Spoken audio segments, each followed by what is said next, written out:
Meus amados, como está bem sinalizado aqui à frente do púlpito, na mesa, hoje nós vamos celebrar a Ceia do Senhor. E como nós tivemos esse intervalo, semana passada terminamos a exposição de 2 Tessalonicenses e na próxima semana estaremos recebendo o nosso preletor. Como nós temos esse hiato deste domingo, achei perfeita a oportunidade para nós examinarmos exatamente o texto que temos usado tantas vezes por ocasião da ceia, na primeira carta de Paulo aos Coríntios, para onde eu peço que você já abra a sua Bíblia, capítulo de número 11. Nós vamos ler do versículo 17 até o versículo 34, como está ali no rodapé do nosso slide sinalizado. 1 Coríntios 11, 17 a 34. Esse é o texto que tradicionalmente nós utilizamos na leitura e na condução quando celebramos a Ceia do Senhor. Dá uma olhada ao seu redor, vê se alguém precisa pegar uma carona na sua Bíblia de papel ou digital, para podermos ler a uma só voz. Ok? Já estamos juntos aí, conto com o seu pulmão e as suas cordas vocais para fazermos um bonito coral. Diz assim a palavra do Senhor: Entretanto, nisto que lhes vou dizer, não os elogio, pois as reuniões de vocês mais fazem mal do que bem. Em primeiro lugar, ouço que, quando vocês se reúnem como igreja, há divisões entre vocês. E até certo ponto eu o creio, pois é necessário que haja divergências entre vocês, para que sejam conhecidos quais dentre vocês são aprovados. Quando vocês se reúnem, não é para comer a ceia do Senhor, porque cada um come sua própria ceia sem esperar pelos outros. Assim, enquanto um fica com fome, o outro se embriaga. Será que vocês não têm casa onde comer e beber? Ou desprezam a igreja de Deus e humilham os que nada têm? Que lhes direi? Eu os elogiarei por isso? Certamente que não. Pois recebi do Senhor o que também lhes entreguei, que o Senhor Jesus, na noite em que foi traído, tomou o pão e, tendo dado graças, partiu e disse: Isto é o meu corpo, que é dado em favor de vocês. Façam isto em memória de mim. Da mesma forma, depois da ceia, ele tomou o cálice e disse: Este cálice é a nova aliança no meu sangue. Façam isso sempre que o beberem em memória de mim. Porque sempre que comerem deste pão e beberem deste cálice, vocês anunciam a morte do Senhor até que ele venha. Portanto, todo aquele que comer o pão ou beber o cálice do Senhor indignamente será culpado de pecar contra o corpo e o sangue do Senhor. Examine-se cada um a si mesmo, e então coma do pão e beba do cálice. Pois quem come e bebe sem discernir o corpo do Senhor, come e bebe para a sua própria condenação. Por isso, há entre vocês muitos fracos e doentes, e vários já dormiram. Mas, se nós tivéssemos o cuidado de examinar a nós mesmos, não receberíamos juízo. Quando, porém, somos julgados pelo Senhor, estamos sendo disciplinados para que não sejamos condenados com o mundo. Portanto, meus irmãos, quando vocês se reunirem para comer, esperem uns pelos outros. Se alguém estiver com fome, coma em casa, para que, quando vocês se reunirem, isso não resulte em condenação. Quanto ao mais, quando eu for, lhes darei instruções. A igreja de Corinto, irmãos, é provavelmente, na opinião da maioria dos que já estudaram o Novo Testamento, uma das igrejas mais problemáticas da Bíblia, do Novo Testamento. Na verdade, ela é tão problemática que ela acaba se transformando em um recurso, porque é muito fácil nós aprendermos o que fazer quando nós olhamos o que não fazer. Paulo começa essa carta falando sobre as divisões da igreja, isso é até o capítulo 4, lá no comecinho. Era uma igreja cheia de partidarismo, cheia de panelas, cheia de favoritismos a determinadas pessoas. Não por culpa dessas pessoas, mas porque era alguma coisa que havia se espalhado pela igreja. Então eles, se eu pudesse colocar em palavras do dia de hoje, diziam: eu sou do Petrônio, eu sou do Cédric, eu sou do Bruno, eu sou do Rendel, eu sou do pastor Versi, e ainda tinha o pessoal mais espiritual: eu sou de Jesus. E essas divisões eram criticadas fortemente pelo apóstolo Paulo, isso que você encontra no começo. Em seguida, depois ele vai tratar das desordens na igreja. Um problema seríssimo, por exemplo, no capítulo 5, onde havia um pecado no seio da igreja, que diz Paulo, nem lá fora se encontra um negócio desse. E Paulo urge a igreja para que seja correta e repreenda e corrija o problema que não poderia se propagar, porque a igreja não é lugar de bagunça, a igreja não é lugar de desordem, a igreja não é lugar de pecado. E aí, a partir do capítulo 7, irmãos, até o final, inclusive onde está o texto que nós acabamos de ler, Paulo vai falar sobre diversas outras dificuldades dessa igreja, e são muitas. Inclusive, um dia, quem sabe, permitindo o Senhor, nós vamos percorrer toda esta carta e vamos ter um longo aprendizado sobre tudo mais. Mas hoje nós vamos falar sobre uma dificuldade particular, que é o tratamento sobre a ceia do Senhor. Inclusive, este é o termo que o próprio texto fala, ceia do Senhor e não santa ceia, como muitas vezes se popularizou por aí falar. E essa ceia do Senhor, irmãos, nada mais, nada menos é do que o último jantar, certo, de Jesus, no dia em que ele foi traído, na véspera da sua crucificação. Ele se reúne para ceiar com seus discípulos a ceia da Páscoa, certo? A comemoração judaica da saída do povo de Deus do Egito. E ali no meio da ceia, Judas se ausenta, e ele vai ter com as autoridades do templo, sacerdotes e outros, e ele negocia indicar quem é Jesus, o que prova que Jesus era uma pessoa extremamente comum. Ele não era como, por exemplo, Jim Caviezel na Paixão de Cristo, né? Bonitão, uma barba bem feita, não. Ele era um homem comum, ele precisava ser identificado no meio dos outros. Caso contrário, no meio da noite ninguém sabia quem prender e quem não prender. E assim, meus irmãos, acontece essa traição no dia da ceia do Senhor, a última Páscoa de Jesus, antes dele ser crucificado. Os evangelhos sinóticos, os evangelhos de Mateus, Marcos e Lucas, trazem a narrativa desse evento, isso que eu acabei de contar. E lá os elementos pão e vinho eram parte de uma refeição maior que foi estabelecida na lei como celebração da Páscoa e que incluía a carne assada de cordeiro ou cabrito, ervas amargas e o pão sem fermento, o pão ázimo, né, como se diz. Nos dias de Jesus, provavelmente essa refeição havia se expandido, incluindo romães, tâmaras, uvas e o próprio vinho, que não estava na lista original e foi colocada tempos depois. Mas quando Paulo escreve a sua carta, irmãos, eu dei toda essa volta para chegar até aqui, a ceia do Senhor havia sofrido uma mudança, a prática da igreja, particularmente de Corinto. Ela era celebrada em duas partes. A parte principal dos dois elementos, do pão e do fruto da videira, suco de uva ou vinho, ganhou o nome com o tempo de Eucaristia. Palavra que você deve lembrar, muito mais utilizada na igreja romana, mas significa apenas ação de graças. Então, esta parte foi caracterizada dessa forma. No final, havia uma refeição de comunhão, refeição mesmo, com muita comida. Isso era chamada de festa ágape ou refeição ágape, ou seja, refeição do amor. Ou seja, eles juntaram uma oportunidade de celebrar a ceia do Senhor, com os dois únicos elementos que vamos, inclusive, participar hoje, e ampliavam para uma maior refeição com muita comida. Já aviso aos irmãos que, de repente, já estão fazendo planos, nós não temos essa segunda parte hoje à noite aqui.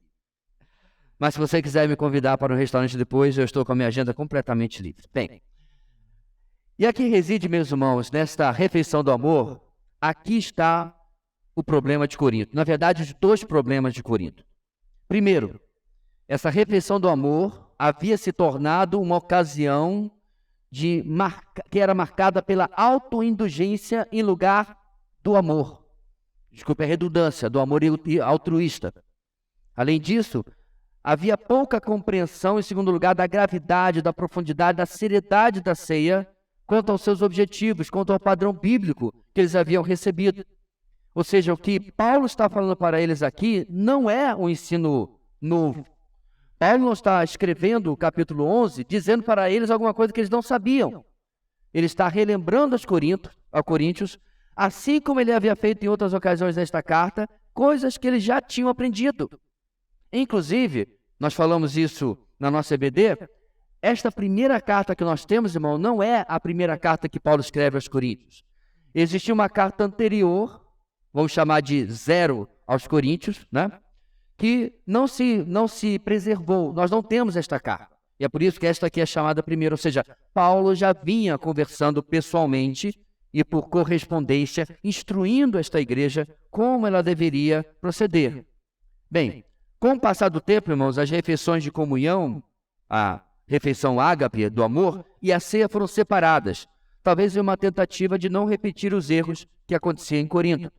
Sendo como for, o erro desses irmãos e a oportunidade para as instruções nos deixam um precioso alerta, uma lição, a qual inclusive está presente na nossa grande ideia, o tema da nossa mensagem de hoje, que vai ser agora projetada. Uma igreja bíblica busca a comunhão genuína, rejeitando a desordem egoísta. Uma igreja bíblica busca a comunhão genuína, rejeitando a desordem egoísta. O texto de hoje vai nos dar a possibilidade, irmãos, de ver que isso se aplica não apenas ao momento da ceia, mas a tudo mais que existe na igreja.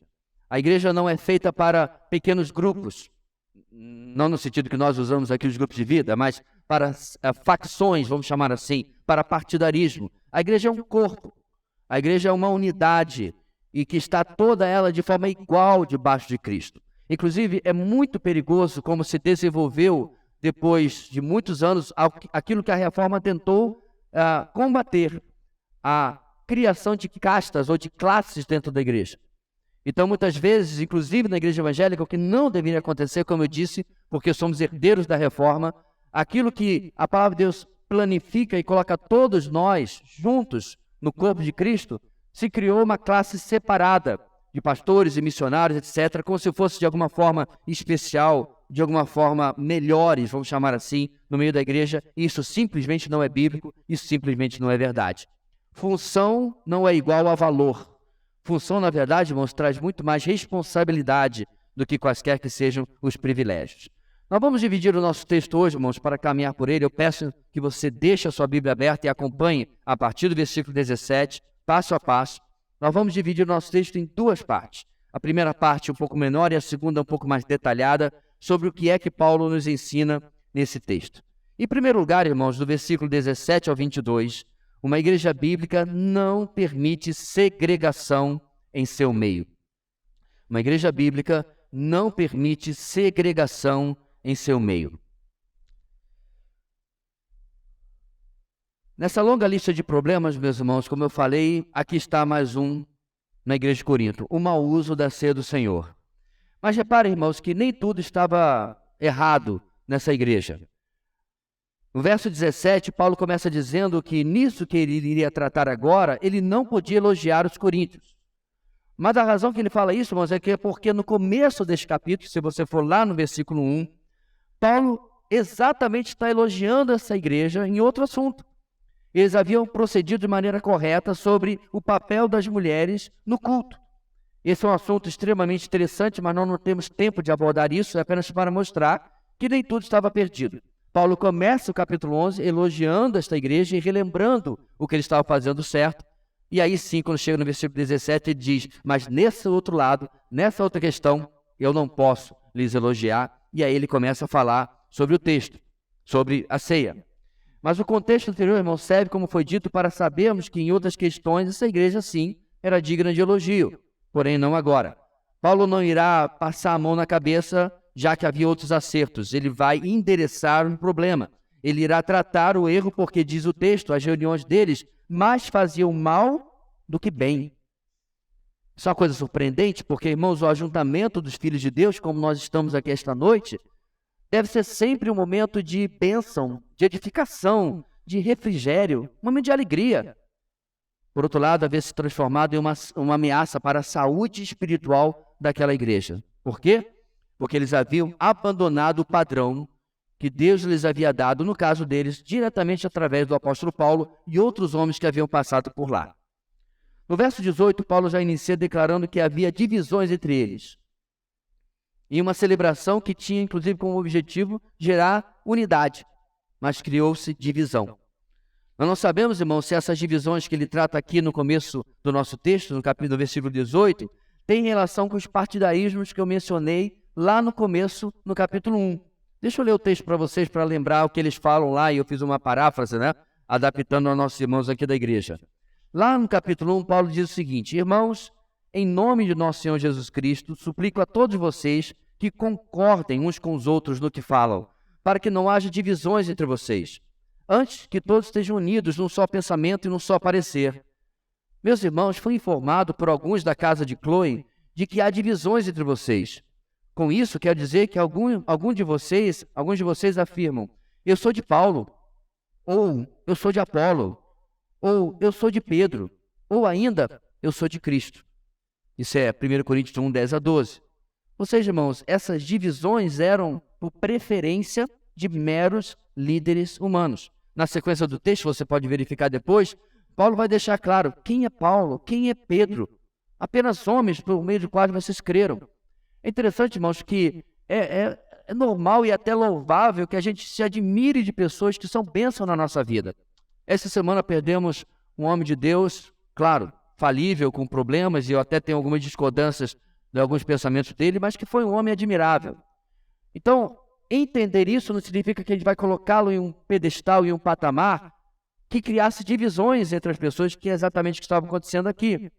Mas eu creio que esse outro tipo de divisão que estamos agora no capítulo 11 é mais por favoritismo no meio da membresia, olha só, por questões socioeconômicas. Paulo trata, meus irmãos, aqui uma questão, eu não sei se é pior ou não, mas muito difícil de nós entendermos que isso aconteça na igreja. A mesma coisa, Tiago vai abordar de certa forma quando havia algum problema em algumas igrejas entre ricos e pobres. Eu já congreguei em igreja, meus irmãos, com grandes diferenças socioeconômicas. Pessoas extremamente ricas, tínhamos esses irmãos, inclusive tínhamos um irmão na nossa igreja, onde eu cresci no Rio de Janeiro, que de uma boa vontade só dele, ele ofertou toda a aparelhagem de som da nossa igreja. Um irmão muito querido, que já está inclusive com o Senhor. E nós tínhamos pessoas na nossa igreja que eram de baixíssima renda, muito necessitados, mas eu nunca vi isso aqui acontecer. Eu nunca vi preferência nem de cargo, nem de coisa nenhuma, mas eu acredito que o que Paulo está falando aqui não é de todo estranho ao nosso tempo. Infelizmente, meus irmãos, o ser humano tem mania da idolatria do sucesso. Já reparou isso? Criou-se inclusive um termo hoje em dia, celebridade. A pessoa é um nó cego, a pessoa tem nada que você possa admirar de verdade, mas virou celebridade, virou referência. Inclusive, muitas vezes vão atrás dessas pessoas que, sinceramente, não tem 2 neurônios que vale a se levar em conta, para pedir opinião sobre política, sobre isso, sobre aquilo. Esse culto à personalidade, meus irmãos, nesse caso aqui, foi um culto ao sucesso. Então, aqueles que tinham talvez alguma semelhança da classe de onde vinha ou vieram, juntaram-se de um lado, e aí, obviamente, a corda arrebenta do lado mais fraco, e neste caso, daqueles que tinham menos. Paulo ainda diz que ele acredita, sinceramente, nas informações que ele recebeu sobre tais divisões. Sabe por que ele fala isso, meus irmãos? Porque no verso 19, as divergências mostram quem é aprovado ou não. A forma correta de proceder contra a ceia e contra tudo mais na igreja de Cristo já havia sido ensinada pelo apóstolo e por outros que lá passaram, Pedro e Apolo, por exemplo, e essa tradição é que devia ter sido seguida. Então, aqueles que não estavam seguindo aquilo que foi ensinado, automaticamente estavam sendo reprovados na sua vida cristã. Agora, para pensar, não tinha uma provinha, não tinha um exame periódico para, deixa eu ver, vamos tirar sua licença de cristão. Você passou, não passou, você está suspenso para ser cristão durante um mês, depois você tenta o teste novo. Não é isso que Paulo está falando aqui, meus irmãos. Não havia nada formal nesse sentido. Ele está dizendo que diante do Senhor, o que comprova se nós somos aprovados ou reprovados, não é se canta bonito, não é se prega bem, não é se veste como crente. Não é porque se faz isso ou aquilo que é coisa de evangélico. Não é se vai para, enfim, o evento tal ou aquilo, enfim, não é coisa externa, é interno. E tudo resume-se, irmãos, a uma só palavra: obediência. Paulo passara por lá, Pedro passara por lá, essa era uma igreja, só tinha conferencista bom. Guardado em devidas proporções, parece uma certa igreja que eu conheço. E ele diz assim, aquilo que vocês receberam não está batendo com aquilo que vocês estão fazendo. Eu digo isso, irmãos, como uma oportunidade para nós, como cristãos, o que você tem recebido corresponde àquilo que você tem produzido. Aquilo que tem sido investido na sua vida, desde o dia da sua conversão, nesta igreja em particular, corresponde com a forma como você e eu temos vivido. Paulo, em Efésios, capítulo 4, vai dizer que nós devemos viver de maneira digna da vocação que fomos chamados. Ele não está se referindo à vocação ministerial, pastor, missionário, nada disso. Ele está se referindo à vocação para a salvação. Então, de um lado, você coloca o seu chamado em Cristo. Como Thales no louvor lembrou agora há pouco, nós éramos inimigos de Deus, filhos da ira, estávamos em trevas e fomos levados para o reino do Filho do amor de Deus. E agora eu coloco desse lado da balança a minha vida resgatada. Como é que a balança está se comportando? Essa aprovação ou reprovação que Paulo está falando aqui, porque neste caso em particular, essa igreja estava com algumas pessoas, ou uma boa parte das pessoas sendo reprovadas por causa do seu procedimento, por causa das suas divergências. Aliás, meus irmãos, essa palavra traduzida como divergência é uma palavra muito interessante. Na Almeida, aqui é divergência, mas a Almeida traduz como partidos. E essa é a mesma palavra, meus irmãos, que alguns séculos depois se transformou na palavra heresia. Porque o que é uma heresia, meus irmãos? Heresia é um desvio do ensino correto, certo? Então vamos criar uma heresia aqui. Nós dirigimos o nosso carro com as mãos no volante, certo? Aí você descobre alguém que está ensinando as pessoas a dirigir com os pés. Bem, é verdade, eu vi uma pessoa que é deficiente, ela nasceu sem os braços, e ela dirige o carro literalmente com os pés. Mas não é este caso, isso é uma exceção à regra. Surge alguém, cria uma autoescola que está ensinando as pessoas a dirigir com os pés. Essa é uma escola herética. Primeiro, porque é contra a lei. Segundo, que não faz sentido nenhum. Nós não temos habilidade suficiente para dirigir um carro com os pés. Vai dar ruim, vai dar batida, vai dar acidente. Então, o que é, meus irmãos, na Bíblia, na doutrina, na teologia, uma heresia? A Bíblia fala, é por aqui, e alguém diz, não, mas eu quero ir por aqui. E aí, com o passar do tempo, irmãos, essas divergências, esses partidos, ganharam este nome, que no grego se pronuncia quase igual a heresias. Eu achei isso interessante, meus irmãos, porque, apesar de que aqui ainda usa o primeiro, o uso de divergências apenas, não é uma heresia, isso mostra, irmãos, como que o ensino errado, ele não pode, de maneira nenhuma, ser tolerado. Porque, inclusive, isso é um grande problema no meio cristão hoje em dia. É verdade, existem muitas igrejas, inclusive você que está nos visitando aqui, você está conhecendo um pouco da Igreja Batista, talvez você já visitou a Assembleia de Deus, a Presbiteriana, e é verdade, há muitas igrejas. Mas o que nós não podemos deixar de falar, irmãos, é que dentro dessas muitas igrejas, nem todas estão seguindo a doutrina bíblica. Há divergências entre algumas delas, como nós, por exemplo, os presbiterianos, em forma de governo, em forma de batismo, coisas periféricas, coisas sem tão grande importância. O problema é quando no centro da fé cristã a coisa começa a ser ensinada de outra maneira. Há poucas horas atrás, alguém falou para mim que, para ele, a salvação no Antigo Testamento era feita porque as pessoas obedeciam à lei de Moisés. Meus irmãos, com um texto bíblico a gente derruba isso. Paulo literalmente disse, ninguém é salvo pela observância ou por guardar a lei. Literalmente ele falou isso aos Gálatas. Isso é uma heresia, porque a salvação é por meio da graça somente, por meio da fé somente, em Cristo Jesus somente. Salvação não é por aquilo que você faz, a salvação é por aquilo que Ele fez. É por isso que quando nós cantamos o que cantamos hoje aqui, nós exaltamos a Ele e não aos nossos feitos. Senão as músicas seriam, eu sou maravilhoso sobre a terra, que sorte que Deus teve. Não é isso que nós cantamos. Nós cantamos que Ele é soberano e Ele é maravilhoso. E falamos da sua graça, e falamos da sua misericórdia, do seu amor pelos homens perdidos. Essa é a doutrina bíblica. E quando saímos dela, precisamos ter cuidado com aquilo que está sendo ensinado. Na continuação, irmãos, do nosso texto, voltando a ele, Paulo irá repreendê-los com a exposição do que estava acontecendo. Um evento planejado para promover a comunhão, um evento baseado no ato mais altruísta da história, isto é, a morte de Cristo, a ceia do Senhor, havia se transformado no oposto. Havia se transformado em um momento de divisão, isto é, de segregação entre os que tinham mais e os que tinham menos. Além de estar cheio de demonstrações de egoísmo. Interessante, meus irmãos, que Paulo fecha no verso 22, dizendo que eles poderiam ter as suas festas. Não há problema nenhum. Poderiam ter os seus jantares privados. Podiam comemorar na sua casa. Isso significa quando ele pergunta, versículo 22, será que vocês não têm casa onde comer e beber? Mas ao querer, irmãos, essas pessoas prioridade para si na igreja de Deus, estavam desprezando a igreja de Cristo. Estavam humilhando os irmãos que tinham menos ou até não tinham nada. Realmente, meus irmãos, é algo inimaginável que isso aconteça na igreja de Cristo e, como Paulo disse, é algo que eles não deveriam esperar ser elogiados.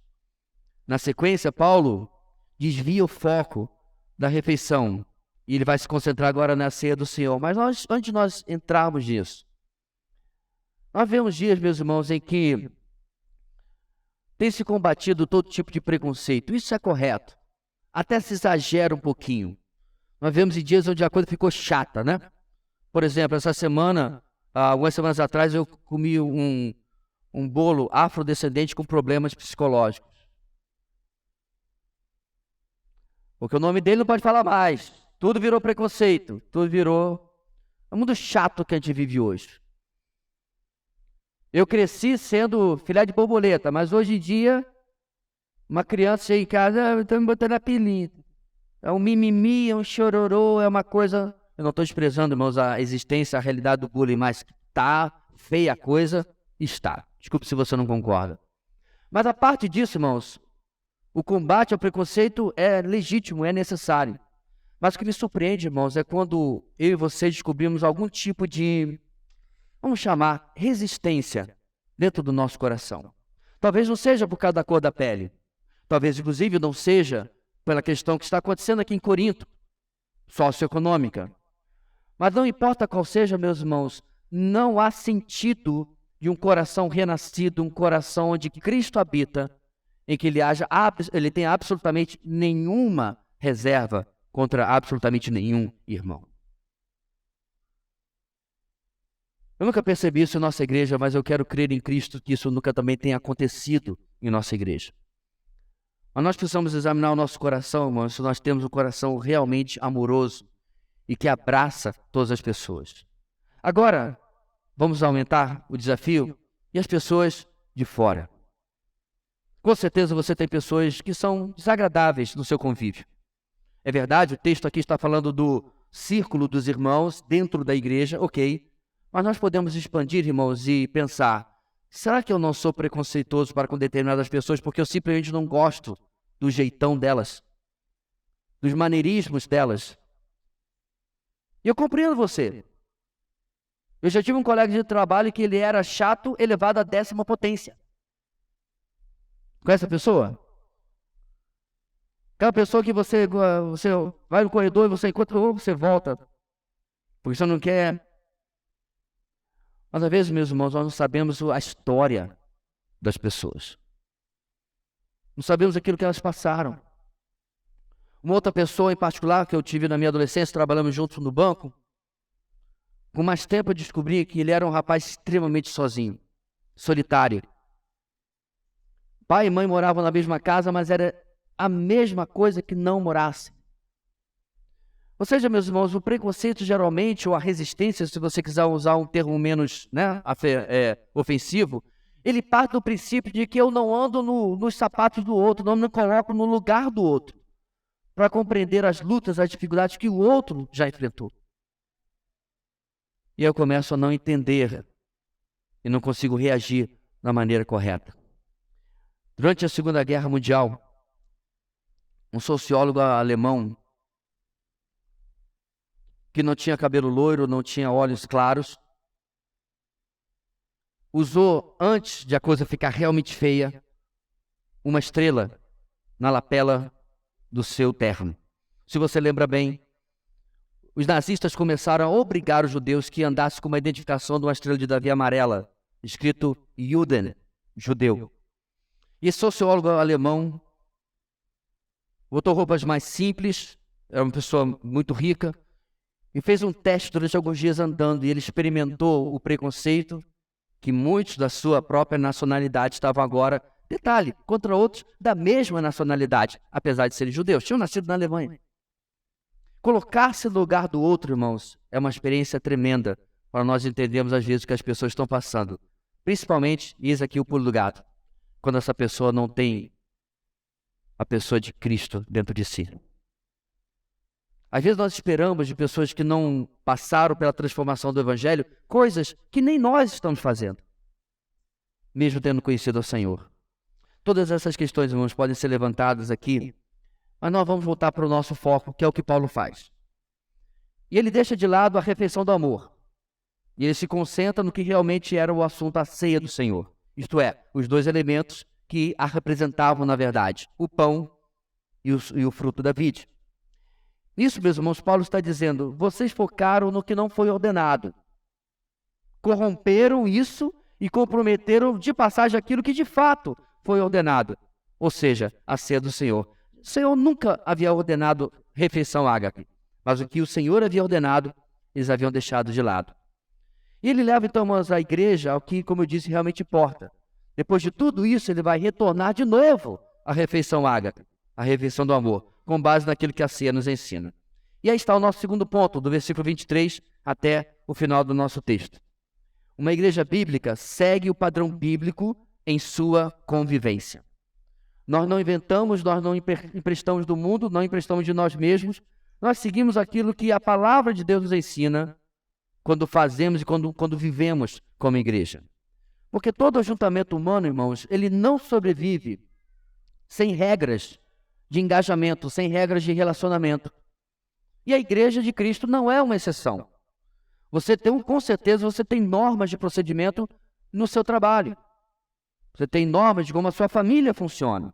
É até interessante como, e às vezes não tem necessariamente um certo ou errado, como uma família funciona às vezes um pouco diferente de como outra família funciona. Inclusive tinha um programa engraçado, reality show, né, que era troca de esposa, lembra? Mas era troca de esposa só das afazeres domésticos, vamos dizer, da convivência, só isso. Vocês lembram, né? E era engraçado que os Estados Unidos pegaram, uma mulher extremamente conservadora, tradicional, que ainda fazia a própria manteiga, batendo leite. E colocaram para a casa de uma senhora, mãe de família também, que era heavy metal. Vestia roupa de couro, tatuagem e tal, e trocaram de casa. Era um acidente fácil de você prever que ia acontecer. Porque regras diferentes de convivência. A forma de como cada um fazia não era a mesma coisa. Nessa casa, a regra era que o pai cuidava de tudo do lado de fora, tinha tipo uma fazenda, um sítio, e a mãe cuidava tudo do lado de dentro. Então ela fazia toda a comida, como eu disse, até a manteiga, do zero. Aí colocaram a dona de casa heavy metal lá, a roqueira. Ela nem as compras da casa fazia, porque o acordo era que o marido fazia as compras. E aí, obviamente, as regras não deram certo. Mas não necessariamente, no caso deles ali, era por maldade ou qualquer coisa assim. Mas o fato é, irmãos, todo ajuntamento humano tem regras. E a igreja de Cristo é a mesma coisa. É verdade, irmãos, que a igreja não possui tantas regras como o povo de Israel lá no Antigo Testamento. Graças a Deus, né? O culto do Antigo Testamento era muito, muito difícil de ser feito, com diversas observações, inclusive, para entrar aqui, para cultuar no Antigo Testamento, você tinha que se lavar. Além de se lavar, você tinha que cumprir uma série de rituais.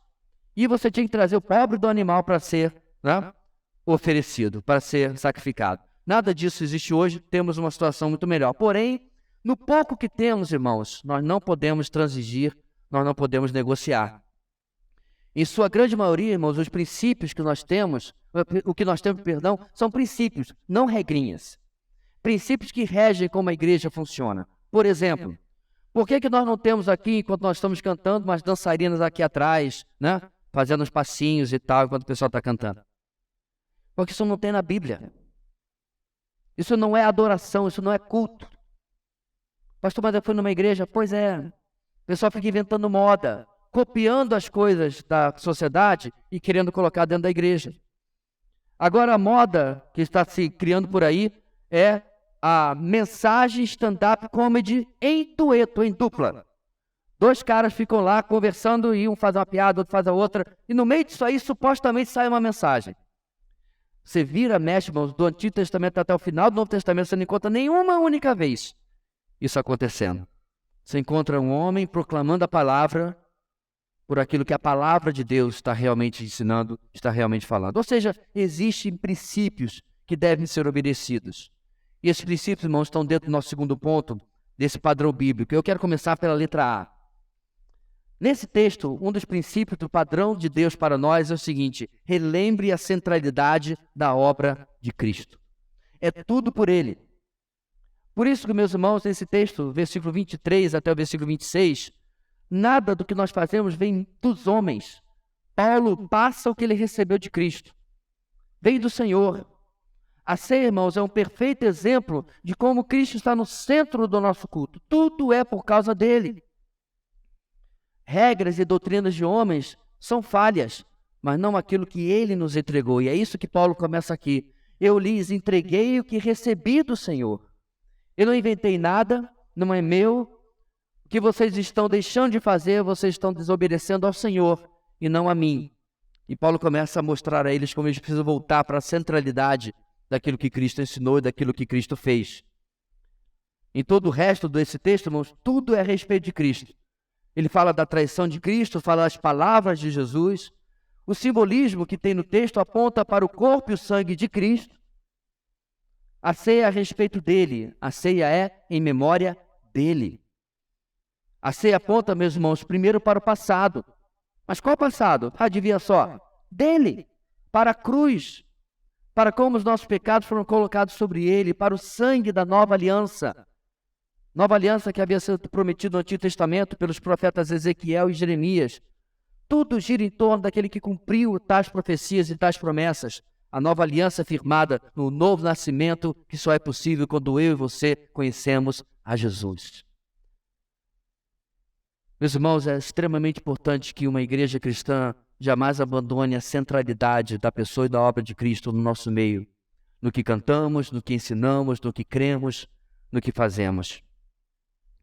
Tal como o pão, o cálice, isto é, o fruto da videira, mencionados, no nosso texto não são nada mágico, são símbolos do corpo e do sangue de Cristo, não literalmente o corpo ou o sangue de Cristo. São símbolos do corpo moído na cruz do Calvário por cada um de nós e do sangue derramado por todos aqueles que um dia iam conhecer a Cristo como Senhor e Salvador. Além, meus irmãos, de olhar para o passado, para a morte de Cristo, no verso 26, Paulo olha para o futuro. Ele fala da bendita esperança dos santos.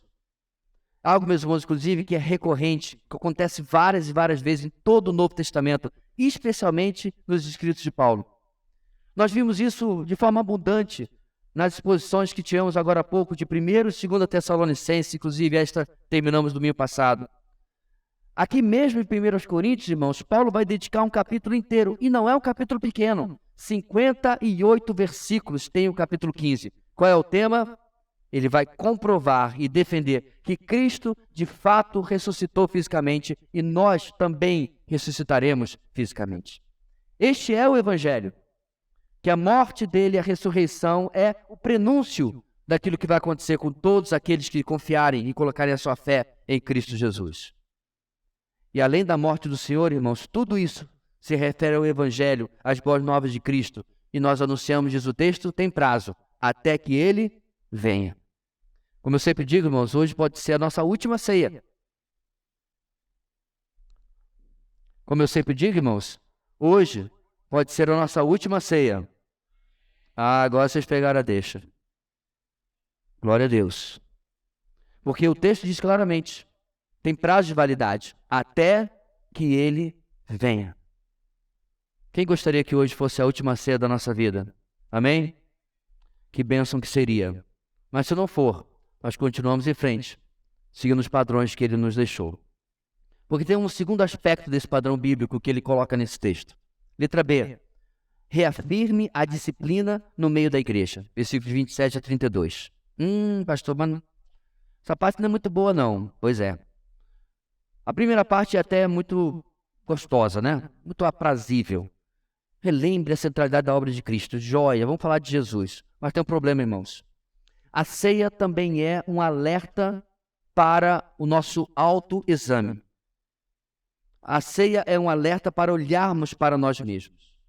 Porque quando ele começa, irmãos, no versículo 27, portanto, ele está dizendo o seguinte: diante do que foi dito, todo aquele que comer indignamente, que é como o verso 27 continua.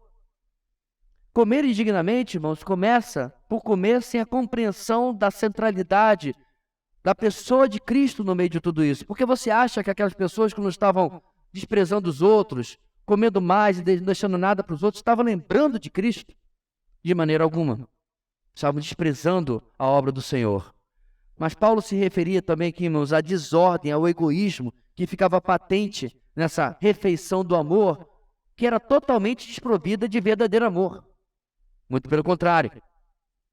Diante disso, irmãos, vem o aspecto necessário e disciplinar da ceia do Senhor. Agora, veja bem, disciplina, irmãos, não é necessariamente punição, certo? Quando se diz, poxa, fulano é uma pessoa muito disciplinada, significa que ela coloca tudo em ordem na sua vida, ela faz as coisas do jeito certo, no tempo certo, correto? Então, disciplina também é ordem, é corrigir-nos para fazer a coisa certa. Então, depois de olhar para o passado e para o futuro, como a gente já falou, a disciplina agora, irmãos, entra na visão de Paulo a respeito de como a ceia afeta o nosso presente. Eu me examino para que eu verifique que eu não estou desprezando um momento tão sublime e o seu significado. Paulo literalmente diz que o homem tem que examinar a si mesmo para que ele não seja condenado, para que ele não seja repreendido pelo Senhor. Ou seja, irmãos, a ceia, além de toda oportunidade que nós possamos ter no nosso dia a dia, é mais uma oportunidade para que eu possa me colocar diante do Senhor e examinar a minha vida. Agora aqui eu quero fazer uma pausa, porque também isso é um erro que muito evangélico comete. Daqui a um pouco, alguns irmãos vão distribuir os elementos da ceia, correto? Aí você, essa semana, não teve uma boa semana, né? E aí você pensa aí na sua luta principal, na tentação principal que acontece na sua vida. Talvez você seja uma pessoa cabeça quente. Talvez você seja uma pessoa que tem problemas com inveja. Talvez você seja uma pessoa que tem problema com lascívia. Talvez você seja uma pessoa impaciente. Eu não preciso fazer uma lista de pecados aqui, porque todos nós sabemos as nossas lutas. E, por favor, não me olhe assim. Eu sei que você tem alguma. Sabe por que eu sei? Porque eu sei que você é um pecador como eu. Pastor, o senhor está dizendo que o senhor pecou hoje? Provavelmente mais de uma vez. E é exatamente por isso, meus irmãos, que eu e você precisamos de momentos como a ceia. Não porque estes elementos tenham algo de mágico. Nossa, eu vou tomar desse suco aqui, eu estou puro. Não, não. É um suco comum, comprado no supermercado. O que acontece, meus irmãos, é o autoexame, onde eu olho para a minha vida, refletindo na obra de Cristo, nossa letra A, eu penso, eu tenho vivido uma vida digna? Eu tenho vivido uma vida à altura? Uma das cenas de filme que mais me impressiona, irmãos, é o final do filme O Resgate do Soldado Ryan. Já assistiram? Desculpe, vou dar um spoiler. É um homem velho, diante de uma sepultura em um cemitério militar. Aqueles que você vê nos filmes americanos, tudo gramadinho e todas as lápides iguaizinhas, né? E aí você tem milhares daquelas lápides ali. E lá estava o túmulo do personagem do Tom Hanks, famoso. E o personagem do Tom Hanks é um dos últimos a morrer. Aonde? No resgate do soldado Ryan. E aí ele vira para sua família e ele diz algo mais ou menos assim, eu já não me lembro exatamente das palavras, diz assim, diga que eu fui digno, diga que eu mereci, diga que eu vali a pena. Porque se você acompanha o filme, você perde a conta de pessoas que morrem para que ele seja resgatado. No filme ele está sendo resgatado porque os outros 2 ou 3 irmãos dele já haviam morrido na guerra. E o comando diz, traz ele para casa, porque essa mãe merece ter pelo menos um filho para receber de volta. E todos que vão ao resgate dele morrem. E só ele que fica. Vamos esse é um exemplo muito pequenininho. Emocionante, é verdade. O filme vale a pena assistir, já assisti umas 6 vezes. Mas é um exemplo muito pequenininho. Quando eu olho pelo preço que eu fui pago.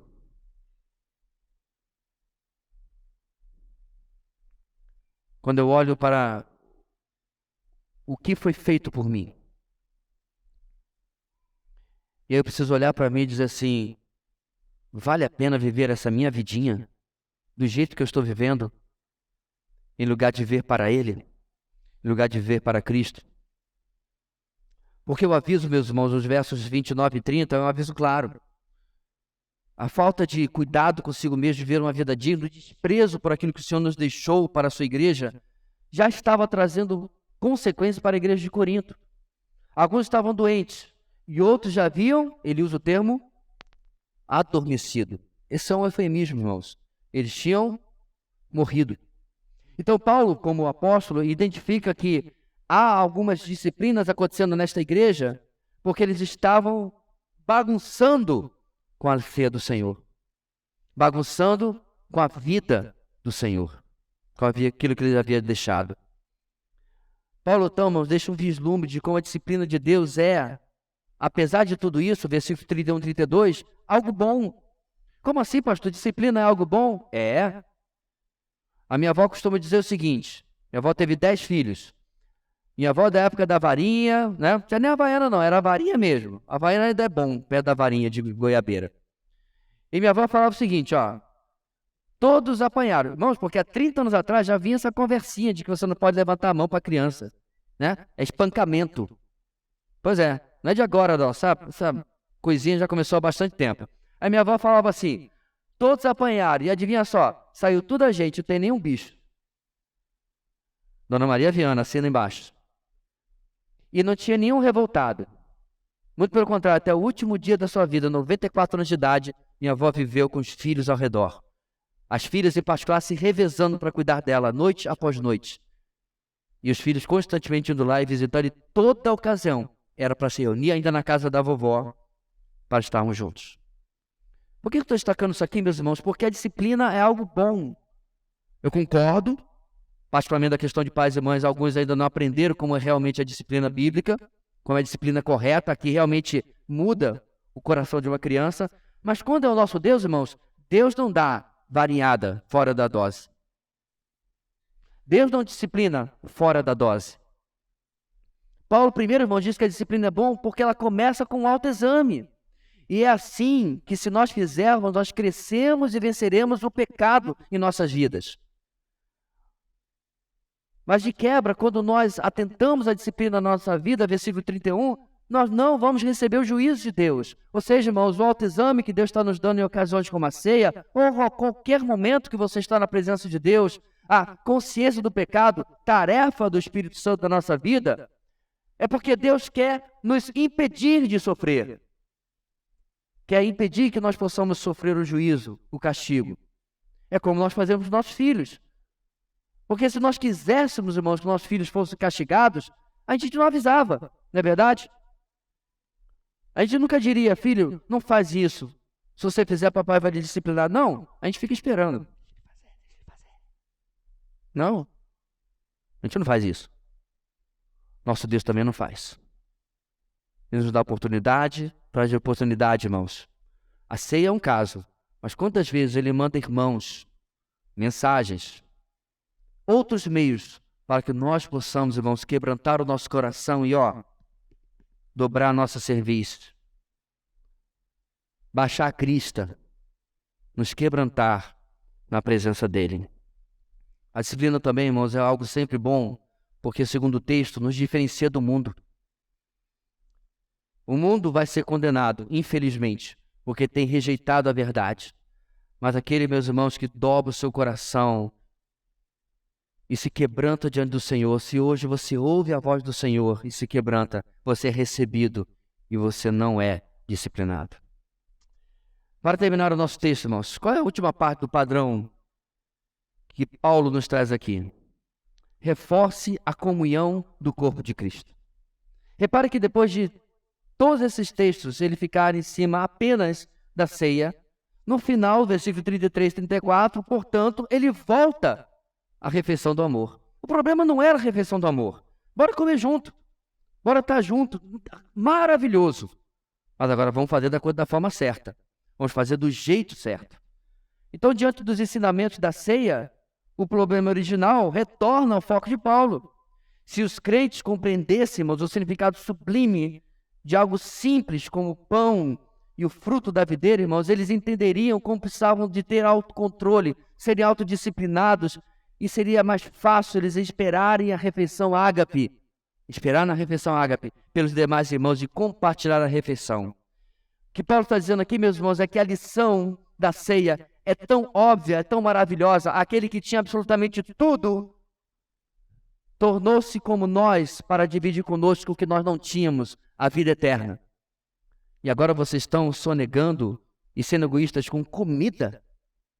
Vocês não entenderam o evangelho. É o que Paulo está dizendo para os coríntios aqui. Ainda assim, meus irmãos, se as exigências, a fome fosse muito grande, eles poderiam comer em casa, o problema não era esse. Mas é que a ceia do Senhor não era o momento de satisfazer a si mesmo, mas era o momento para edificação, era o momento para serviço mútuo entre os irmãos. Mas se a autoindulgência, se o favorecimento a si mesmo prevalecesse, se eles continuassem a pensar mais em si do que nos outros, a disciplina iria continuar. Paulo termina, irmãos, deixando outras coisas, provavelmente elas tinham necessidade de atenção para depois. Ele já tratou do principal. E o que ele nos deixa, meus irmãos, é como que uma igreja bíblica possui a necessidade de buscar esta comunhão genuína entre nós. É verdade, já falamos isso várias vezes, é virtualmente impossível que você seja amigo do peito de todo mundo. Mas eu digo uma coisa aos irmãos, nós precisamos sair muitas vezes dos nossos casulos, às vezes inclusive nos arriscar, nos tornar, digamos assim, vulneráveis e construir laços com aqueles que, inclusive, nós vamos passar a eternidade juntos. Precisamos, meus irmãos, olhar para o que é passado para nós na ceia e ver como que a obra de Cristo foi feita não apenas para nos salvar para a eternidade, mas nos salvar agora aqui também. Quando o Senhor providencia através do que vamos celebrar daqui a pouco, o meio, a maneira de nós estarmos juntos e celebrarmos juntos, estarmos em comunhão, através do autoexame, através da verificação da sua vida, Ele está preservando o padrão na sua igreja, na nossa, para que nós possamos agradar e glorificar o nosso Deus. Que isso seja, meus irmãos, um alvo e algo que esteja no nosso pensamento todo o tempo, inclusive agora, quando vamos participar da ceia do Senhor. Vamos orar? Deus querido, muito obrigado porque o Senhor nos deixa uma instrução tão simples e tão clara na Tua palavra, de que a ceia é muito mais do que apenas distribuir os elementos e participar enquanto cantamos uma canção. Há um profundo significado e, principalmente, há uma profunda instrumentalidade na nossa vida de nos examinarmos e estarmos na Tua presença de ficha limpa, de coração limpo, de vestes brancas, não por causa de nós mesmos, mas por causa da obra de Cristo, que agora também celebramos. Obrigado, Deus. Aceita a nossa adoração e novamente agradecemos pelo privilégio de participar desse momento tão sublime. É a nossa oração em nome de Jesus. Amém e amém.